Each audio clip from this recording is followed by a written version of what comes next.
अस्सलाम वालेकुम नाज़रीन, आपकी होस्ट आमना उस्मान हाज़िर खिदमत है। और जैसे कि आप जानते हैं कि मैं अपने व्लॉग में हर दफ़ा एक नई स्टोरी लेके आती हूँ।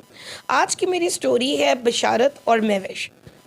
बशारत मेहनत मज़दूरी करते हैं और महविश जो हैं वो उनके घर को संभालती हैं। 3 बहुत प्यारे से फूल जैसे उनके बच्चे हैं, लेकिन एक इंतहाई अफ़सोसनाक वाक़या इनके साथ पेश आया।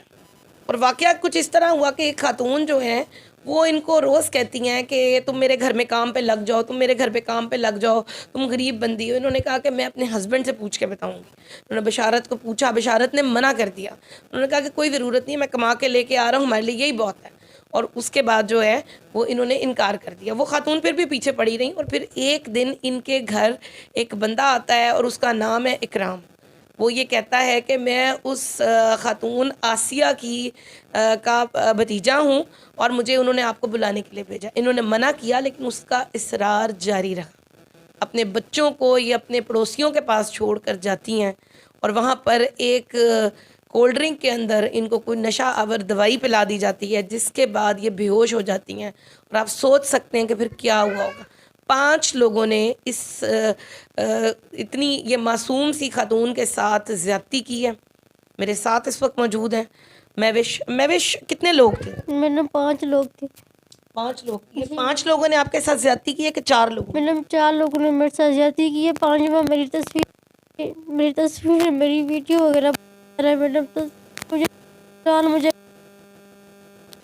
आप हमारे पास शोर शराबा पड़ा हुआ था उनके पास। जी उन्होंने कहा ये तेज़ाब की बोतल हमारे पास पड़ी, अगर आप किया तो ये तेज़ाब हम आपके ऊपर छिड़क के ना यही हम आपका किस्सा ख़त्म कर डालेंगे। हम आपको। वो खातून वहाँ पे नहीं थी? नहीं मैडम, वो खातून नहीं थी। उन्होंने उस बगैरत ने मुझे धोखे से वहाँ बुला के उन्होंने 5 दरिंदे मेरे लिए छोड़े हुए थे मैडम। अच्छा, मुझे ये बताएं कि क्या था ये? कोई गली में घर था या क्या, किस तरह की जगह थी? मैडम कोई गली सी तंग सी गली समझ ले।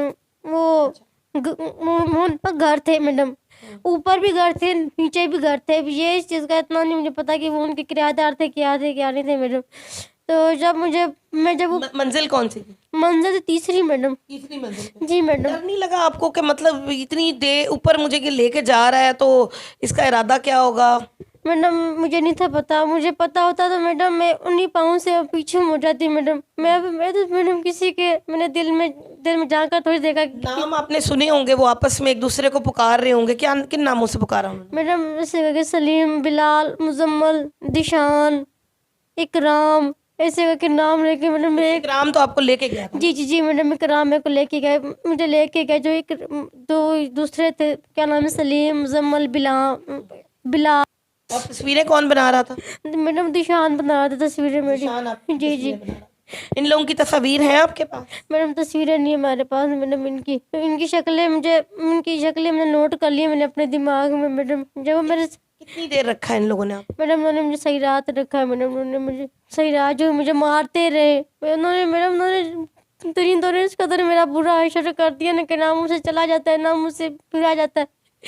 जहाँ तक मुझसे मेरा खुद का घर का खाना नहीं बनता, ना मुझसे मेरे घर की खुद की सफाई होती है। इस कदर उन्होंने वो मेरा असर किया ना मैडम कि मैं आपको क्या बताऊँ मैडम।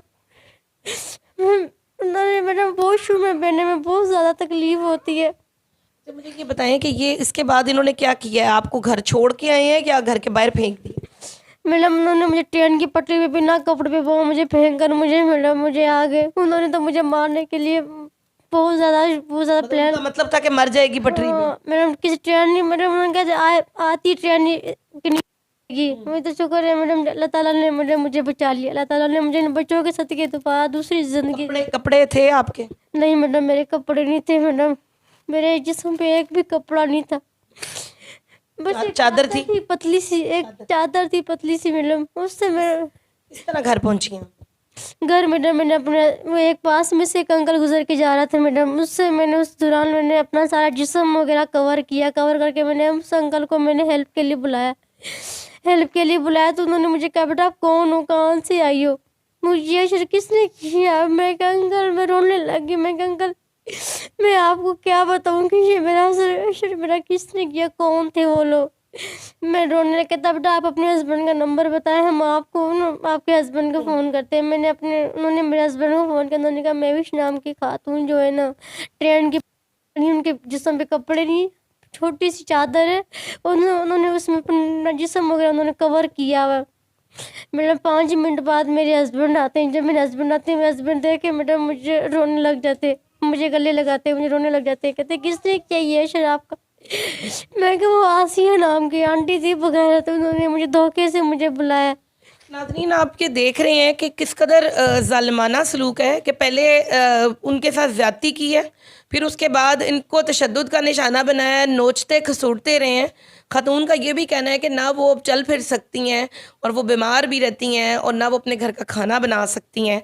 उसके बाद उनके जो शौहर हैं उनको देखें आप कि वो कितने अजीम हैं कि वो उन्होंने अपनी बेगम से कोई सवाल नहीं किया, उनको गले से लगाया और रोते रहे और उस वक्त से उनके साथ है। मेरे साथ इस वक्त मौजूद हैं बशारत।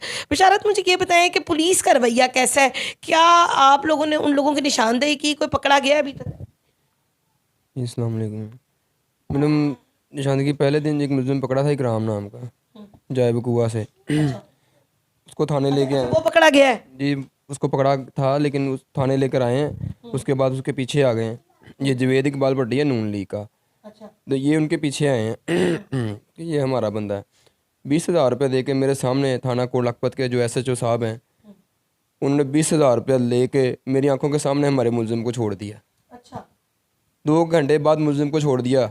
मैंने उनसे पूछा सर ये तो हमारे साथ नाइंसाफ़ी हो रही है। वो कहता आप चुप करके बैठ जाओ, अगर आप शोर शराबा करोगे या कुछ करोगे तो हम आपको उठा के अंदर कर देंगे। मैंने कहा सर हम आपको पास इंसाफ के लिए आए हैं, अब हमें धमकियाँ क्यों दे रहे हैं? हम लोग तो इंसाफ के लिए आए ना, आप हमें इंसाफ दीजिए। फिर मैं उनको छोड़ दिया 20,000 रुपया लेके थाना कोट लखपत के SHO ने। फिर उसके बाद हमारी FIR नहीं हुई, इन्होंने हमारी FIR नहीं काटी। 3 दिन बाद हमारी रिपोर्ट लिखी। रिपोर्ट लिखने के बाद 1 माह बाद हमारा पर्चा FIR जो है धक्के खा के दर बदर ठोकरें खाकर हमने FIR कटवाई। उसके बाद जो है हमें थाना गार्डन टाउन में इसकी तफ्तीश हो रही है इस केस की, तो वहाँ पे हमें बुलाया जाता है, हमें वहाँ पे जलीलो ख्वार किया जाता है। ये मेरे छोटे छोटे बच्चे हैं, मुझसे रोज़ नहीं जाया जाता। मैं एक गरीब आदमी, मज़दूर आदमी, अपने बच्चों के लिए मेहनत मजदूरी करता हूँ। उसके किरण नामी खातून कौन है? इरम शहबाज नाम है उसका, वो सब इंस्पेक्टर है वहाँ पे थाना गार्डन। ये इसको मैं काट दूंगी, आप खुद बताइए इरम शहबाज के बारे में। इरम शहबाज नामी खातून जो है वो बोलिए। जी, इरम शहबाज नामी खातून है, वो वहाँ सब इंस्पेक्टर है थाना गार्डन टाउन की। वो हमें बुलाती है, फिर हमें वहाँ पे सारा दिन बिठा के रखती है। शाम को हमें जो है वो कहती है कि आप लोग जाएं, हम आपको कल बुला लेंगे। अच्छा। उसके बाद मिली भी है? जी, उनके साथ मुलजिमों के साथ मिली है। मेरी आंखों के सामने मुलजिमों को फ़ोन करती है, मेरी आंखों के सामने हमने मुलजिमों को फ़ोन करती है, कहती है हम लोग आ रहे हैं रेड के लिए, रेड करने के लिए। रेड से पहले ही बता देती हैं कि रेड होने लगी? बिल्कुल मैडम, हमारी आंखों के सामने ये सब कुछ हो रहा है। वो हमारे सामने भी खड़ी हो जाएगी ना, हम उसका सामना करेंगे। बिल्कुल हमसे उन्होंने ये बातें की हैं। तो फिर उसके बाद वो हमें एक दिन घर से उठा के लेके गए हैं थाने में। 3 रात को 1 बजे आए हैं हमारे घर पे। हम दूसरे घर, आप लोगों को ही उल्टा थाने में ले जाके तशद्दुद हो रहा है? बिल्कुल हमें थाने से उठा के ले गए। मेरे 3 बच्चे छोटे छोटे, इनको थाने में हमें हवालात में बंद कर दिया गया। मुझे थप्पड़ मारे गए, मेरी वाइफ को थप्पड़ मारे गए, मुझे पिस्तौल डालने की बातें करते हैं मेरे ऊपर। मैं अमीन ASI है वहाँ पे, कहता अगर तूने ये मामला यहाँ पे दबाया नहीं, ख़त्म नहीं किया, सुलह नहीं की, तो मैं आपके ऊपर पिस्तौल डाल के आपको अंदर कर दूंगा। अभी जिस बंदे के बारे में आपने कहा नून लीग का, ये पोस्ट पे है इस वक्त? जी, ये जवेद इकबाल भट्टी है, ये नून लीग का कैंडिडेट है। कैंडिडेट है अभी टिकट नहीं मिला है? नहीं, इस टिकट नहीं मिला। नाज़रीन आपने ये दोनों मियाँ बीवी की गुफ्तगू सुनी है कि एक मतलब शख्स जो ज़रा सा भी एक असर रसूख रखता है, पैसे देकर उसने पुलिस को भी ख़रीद लिया हुआ है और इर्द गिर्द से भी जब भी कभी ये रेड के लिए जाने लगते हैं तो उस वक्त पहले से ही इतला दे दी जाती है।